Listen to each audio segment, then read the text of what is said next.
আবু হুরায়রা রাদিয়াল্লাহু তাআলা আনহু বলেন, একদিন আমি চারা গাছ রোপণ করতেছিলাম।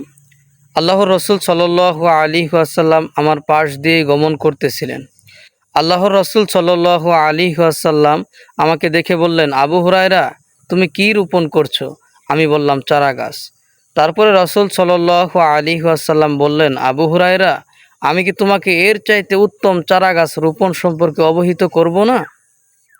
তখন আমি বললাম, অবশ্যই ইয়া রাসূলুল্লাহ।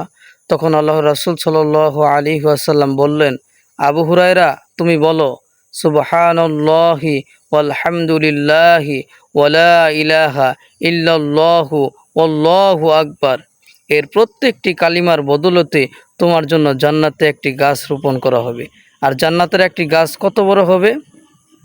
অশ্বারোহী ভালো জাতের একটি ঘোড়া নিয়ে কোনো ব্যক্তি যদি জান্নাতের গাছের নিচ থেকে অতিক্রম করা শুরু করে 100 বছর গেলেও সে জান্নাতের গাছকে অতিক্রম করতে পারবে না। সুবহানাল্লাহ।